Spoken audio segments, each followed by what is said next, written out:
Hello! Bienvenue sur Satanés Histoires. Ici, tu vas faire le plein d'histoires originales 100% inédites. Dans les épisodes précédents, Lucas a trouvé un petit extraterrestre à poils rouges qu'il a appelé Zigouillon.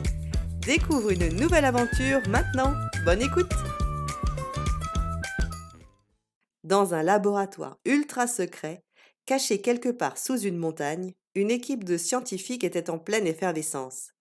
Devant eux, sur un écran rempli de courbes et de chiffres incompréhensibles pour le commun des mortels, une alerte clignotait en rouge. Professeur Lebrun, regardez ça! S'écria un technicien en ajustant ses lunettes. Un homme âgé, coiffé d'un improbable nuage de cheveux gris, s'approcha en fronçant les sourcils. Impossible! Ces données ne correspondent à rien de connu, murmura-t-il en agrandissant la zone d'analyse. À l'écran, une onde fréquente et régulière était apparue, comme un battement inconnu au milieu du bruit de fond terrestre. D'après nos capteurs, cette anomalie provient d'un quartier résidentiel en pleine ville, ajouta un autre scientifique, les yeux rivés sur son ordinateur. Un silence tomba dans la pièce. Un signal inconnu. Sur Terre. Dans un quartier ordinaire. C'est peut-être une technologie expérimentale, proposa un jeune assistant. Ou quelque chose de beaucoup plus intéressant, répondit le professeur Lebrun, les yeux brillants d'excitation. Il tapa quelques mots sur son clavier et 1 minute plus tard, une vidéoconférence était lancée avec des hommes en costume sombre. Messieurs du gouvernement, nous avons trouvé quelque chose et nous devons enquêter immédiatement. Pendant ce temps, dans une maison tout à fait banale d'un quartier tranquille, Lucas était en train de batailler avec Zigouillon. Arrête de bouger, tu vas renverser mes cahiers de classe. Mais Zigouillon, comme à son habitude, ne tenait pas en place. Il sautillait du bureau jusque sur le lit, roulait en boule et dégageait des étincelles étranges en atterrissant sur le sol. Cela faisait quelques jours qu'il émettait ces étincelles de façon aléatoire. Un nouveau pouvoir, sans doute. Mais qu'est-ce qui t'arrive? T'as mangé un micro-ondes au petit-déj ou quoi? S'exclama Lucas en regardant les fines lueurs qui se dispersaient autour de son ami. Ce qu'il ignorait, c'est que ces infimes étincelles étaient justement la cause du signal mystérieux capté par les scientifiques. Pendant que Zigouillon s'amusait, un convoi de voitures noires arriva dans le quartier. Devant la maison de Lucas, une des voitures s'arrêta. 2 hommes en costume, lunettes noires et oreillettes descendirent. Déploiement des capteurs, on doit trouver la source, annonça l'un d'eux. Depuis sa chambre au premier étage, Lucas jeta un coup d'œil par la fenêtre. Son cœur manqua un battement. Devant chez lui, une équipe d'hommes en noir et de scientifiques en combinaison regardait sa maison et analysait la rue avec des appareils étranges. Oh là, c'est pas normal ça, murmura-t-il. Zigouillon, lui, continuait de sautiller gaiement, ne se rendant compte de rien. Lucas ferma doucement la porte de sa chambre et se laissa tomber sur son lit perplexe. Pourquoi des types en costume noir viendraient-ils chez lui? Trop bizarre, murmura-t-il en lançant une balle de tennis en mousse contre le mur. Zigouillon, qui s'était installé sur le bureau, attrapa la balle au vol et la mâchouilla distraitement. T'as pas l'air inquiet, toi, soupira Lucas. T'as vu leur tête? On dirait de vrais agents secrets. Il allait poursuivre quand une voix grave, provenant du rez-de-chaussée, le fit sursauter. Bonjour, madame. Nous sommes des agents du BAS, le Bureau des anomalies scientifiques. Nous avons détecté une fréquence inhabituelle dans le secteur et nous devons inspecter votre maison. Une fréquence? Répéta la mère de Lucas interloquée. C'est-à-dire? Lucas ouvrit grand les yeux. C'est quoi cette histoire? Il se précipita vers la porte et l'entr'ouvrit pour mieux entendre. Oui, une onde que nous n'avons jamais détectée auparavant et elle semble provenir d'ici. De chez moi? S'étonna sa mère. Lucas sentit son estomac se tordre. Oh oh! Les agents croyaient qu'il y avait quelque chose d'étrange dans sa maison. Il jeta un coup d'œil inquiet à Zigouillon, qui tentait de faire rentrer la balle de tennis dans sa bouche comme un hamster avec une noisette géante. Non, ça ne peut pas être lié à lui quand même, pensa Lucas. Il se retourna vers la porte et entendit cette phrase qui lui glaça le sang. Nous devons inspecter chaque pièce. Alerte rouge. Lucas se précipita sur Zigouillon. Cache-toi! Le Zigouillon, la bouche encore pleine, hocha la tête et fila sous le lit. Pas là, ils vous regardaient, s'affola Lucas. Il souleva le couvercle du panier à linge. Là-dedans. Ah, désolé, mais c'est pour ta survie. D'un geste rapide, il enfouit Zigouillon sous un tas de chaussettes sales. Ne bouge pas et surtout, ne clignote pas. Zigouillon cligna des yeux, semblant horrifié par l'odeur. Des pas résonnèrent dans l'escalier et il entendit frapper à la porte de sa chambre. Monsieur, nous devons examiner votre chambre, annonça une voix grave derrière la porte. Lucas ferma les yeux, respira un grand coup et s'efforça de paraître naturel en ouvrant la porte. Ouais, bien sûr, entrez, mais bon, je vous préviens, c'est le bazar. Les deux agents en costume noir pénétrèrent dans la chambre, suivis d'un scientifique en combinaison blanche tenant un appareil étrange qui clignotait. Lucas sentit son cœur s'emballer. C'est quoi ce truc demanda-t-il en pointant du menton l'appareil. L'un des scientifiques tapota l'écran. Un détecteur d'ondes. Nous cherchons une émission inhabituelle qui semble bouger. Bouger répéta Lucas, une goutte de sueur coulant dans son dos. Le scientifique balaya la pièce avec son appareil. Bip, bip, bip, bip. Lucas serra les poings. L'agent principal scruta la pièce, son regard s'attardant sur le bureau, le lit, puis le panier à linge. Le signal est fort ici, murmura le scientifique. Lucas sentit ses jambes flageoler. Oui, c'est peut-être parce que. Il inspira un grand coup et improvisa. Ce sont mes chaussettes.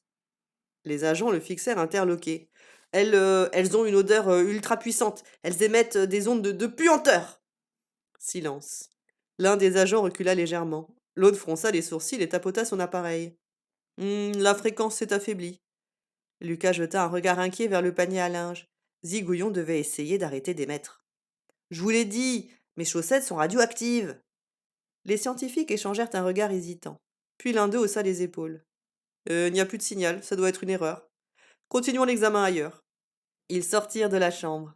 Lucas laissa échapper un soupir de soulagement et s'effondra sur son lit. Il lança un regard en direction du panier à linge. T'as failli nous faire repérer, murmura-t-il. Le couvercle s'entr'ouvrit légèrement. Zigouillon, le regard choqué, leva un pouce tremblant vers Lucas. Il venait de vivre la pire épreuve de sa vie, mais il n'était pas encore tiré d'affaire. Les agents, après avoir balayé l'étage avec leur capteur et n'ayant rien trouvé de suspect, étaient redescendus. Soudain, Lucas entendit un cri. Le signal est juste là s'exclama un scientifique en pointant son détecteur vers le centre du salon. C'est précis demanda l'agent principal, l'air grave. Le scientifique ajusta ses lunettes. Pas vraiment. L'anomalie est proche, dans ce coin-là. Un frisson parcourut Lucas. Il descendit les marches 4 à 4 pour rejoindre le salon et voir ce qu'il se passait. Les agents balayaient la pièce du regard, leur capteur inspectant chaque recoin. On doit fouiller cette maison de fond en comble. Lucas faillit s'étrangler. Quoi? L'agent principal lui lança un regard suspicieux. Pour des raisons de sécurité, nous devons inspecter cette maison en profondeur. Mais je suis presque sûr que c'est illégal, s'indigna Lucas. Sa mère lui lança un regard d'avertissement. Lucas. Il fit mine de bouder, mais intérieurement il hurlait. Ils allaient fouiller, et Zigouillon était quelque part dans la maison. Pense, Lucas, pense! Les agents commencèrent à ouvrir les placards, soulever les coussins, passer leur détecteur sur le sol. L'un d'eux s'accroupit même pour regarder sous le canapé. Lucas retint son souffle, puis soudain. Stop! S'écria-t-il. Tout le monde sursauta. Et stop pourquoi? Demanda l'agent principal méfiant. Lucas hésita une fraction de seconde, puis pointa du doigt un objet sous le meuble télé. C'est. C'est peut-être mon jeu vidéo qui émet ces ondes.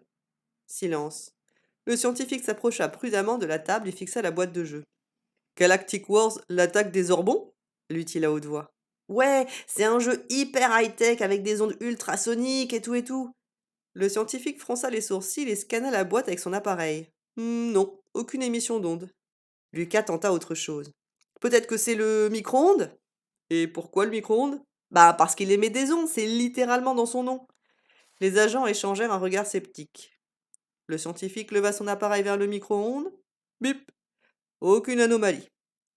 Lucas sentit la panique monter. Les agents avançaient, méthodiques, et ils se rapprochaient dangereusement de l'escalier. À l'étage, Zigouillon était quelque part. Et si l'un d'eux montait? Lucas prit une grande inspiration. Puis il se mit à hurler. Tout le monde sursauta. Quoi encore? Tonna l'agent principal. Lucas pointa un doigt tremblant vers la cuisine. Une araignée géante! Sa mère roula des yeux. Oh, Lucas, pas encore. Mais si, elle est monstrueuse, tellement grande qu'elle aurait pu me manger. Les agents se regardèrent puis soupirèrent. Un gamin effrayé par une araignée, ce n'est pas notre priorité. Ah bon? Lança Lucas d'un ton faussement outré. Et si c'était une araignée radioactive qui émettait des ondes bizarres? Silence pesant, le scientifique hésita. C'est scientifiquement peu probable, mais pas impossible. Vous voulez vraiment prendre ce risque? Insista Lucas. Les agents soupirèrent à l'unisson. Bon, fouillons la cuisine. Lucas retint un soupir de soulagement, pendant que sa mission sauver Zigouillon battait son plein. Les agents partirent donc en direction de la cuisine. Lucas en profita pour bondir vers l'escalier et grimper à toute vitesse. Il arriva en haut essoufflé et scruta le couloir. Zigouillon! Zigouillon! chuchota-t-il. Pas de réponse. Puis il le vit, accroché au lustre. Et qu'est-ce que tu fiches là? Zigouillon, agrippé de toutes ses forces, clignota d'un rouge paniqué. Lucas regarda en bas. Les agents fouillaient la cuisine, mais ça n'allait pas durer longtemps. Descends! murmura-t-il. Zigouillon hésita, puis lâcha prise. Il atterrit souplement sur le sol et courut vers Lucas. Lucas le ramassa, le fourra sous son pull et fonça dans sa chambre. Juste à temps, parce que quelques secondes plus tard, les agents revenaient déjà. Rien dans la cuisine, grogna l'agent principal, mais on n'abandonne pas. Lucas fit semblant d'être très détendu sur son lit. Vous êtes sûr que vous ne voulez pas une tasse de chocolat chaud? L'agent lui lança un regard noir. On en a assez vu. Lucas se redressa plein d'espoir. Donc vous partez? Oui. Ouf. Après une dernière vérification. Ah. L'agent s'avança vers son lit et se baissa lentement. Il passa le détecteur sur les oreillers et les peluches. Lucas retint son souffle. Zigouillon était sous son pull, complètement immobile. L'agent passa le scanner sur Lucas. Bip. Rien. Il continua à fouiller, testant le bureau. Et là, il s'arrêta. Lentement, il attrapa quelque chose sur le sol. Un tout petit objet rouge. Un minuscule bout de pelage. L'agent le porta devant ses yeux. Il plissa les paupières, puis murmura. C'est quoi ça? Lucas fixa le minuscule bout de pelage rouge entre les doigts de l'agent. Son cœur fit un triple salto arrière. C'est quoi ça? Répéta l'agent en plissant les yeux. Lucas avala sa salive. Des fibres d'une de mes peluches? Tenta-t-il le sourire crispé. L'agent lui lança un regard sceptique. Tes peluches sont grises et bleues. Ouais, des fibres de peluche qui ont pris un coup de soleil? Silence. Le scientifique s'approcha, observa l'échantillon et alluma une petite loupe high-tech. C'est organique. Lucas sentit une vague de panique l'envahir. Ils avaient trouvé des poils de zigouillon. Et si ces poils n'avaient rien d'humain, rien de terrestre, alors ils allaient comprendre. Il faut le faire passer en labo, déclara le scientifique. Quoi? S'étrangla Lucas. Si c'est un échantillon inconnu, nous devons l'étudier. Lucas sentit une fine couche de sueur recouvrir tout son corps. Non, mais sérieux, ce n'est pas nécessaire, lança-t-il précipitamment. C'est sûrement des poils de chien. L'agent arqua un sourcil. Tu as un chien? Ben non. Il s'enfonçait grave. Il fallait faire quelque chose tout de suite. Son regard se posa sur Zigouillon, toujours caché sous son pull. Il bougeait à peine, mais ses yeux dorés brillaient d'un éclat malin. Il avait une idée. D'un coup, Zigouillon se met à vibrer. Et Lucas comprit tout de suite. Il inspira très fort et lâcha un hurlement. Ah! L'agent sursauta et fit tomber les poils rouges qu'il tenait à la main. Quoi encore? Hurla-t-il excédé. Des vibrations! J'ai senti des vibrations! Le scientifique vérifia son scanner et ses yeux s'agrandirent. Le signal! Il a changé d'endroit! Où? Là-bas, dehors, derrière la maison. Lucas n'en revenait pas. Zigouillon venait de transférer son onde ailleurs. Vite, on y va! Les agents se ruèrent hors de la maison, oubliant instantanément le petit bout de pelage. Dès qu'ils disparurent dans le jardin, Lucas bondit, attrapa les poils, retourna à la cuisine et les jeta discrètement à la poubelle. Quelques minutes plus tard, les agents revinrent bredouille. Rien, grogna l'agent principal. Signal disparu. Lucas haussa les épaules. L'agent le fixa un long moment, puis il soupira. Allez, on rentre. Les scientifiques remballèrent leur matériel. Les agents échangèrent des regards méfiants, mais ils n'avaient plus de raison de rester. Finalement, l'agent principal se tourna vers Lucas et sa maman en leur tendant sa carte de visite. Si jamais quelque chose d'inhabituel se produit ici, vous nous appelez tout de suite. Bien sûr, mentit Lucas avec un grand sourire. Les hommes en noir quittèrent la maison. Dès qu'ils furent partis, Lucas retourna dans sa chambre, ferma précautionneusement sa porte et s'écroula sur son lit complètement vidé. Oh là là, on a failli se faire attraper, souffla-t-il en regardant sous son pull. Zigouillon en sortit, fit une roulade sur le matelas puis secoua ses poils comme un chien mouillé. Une touffe de duvet rougeâtre s'envola dans la chambre. Mais arrête de perdre tes poils partout, râla Lucas en agitant la main devant son visage. Zigouillon haussa les épaules d'un air innocent. Franchement, on a eu une chance de dingue. Zigouillon acquiesça à l'air fier. Puis il bondit sous la couverture pour s'enrouler comme un chat. Lucas poussa un long soupir de soulagement et laissa enfin la tension redescendre. Ils étaient sauvés. Enfin, c'est ce qu'ils croyaient.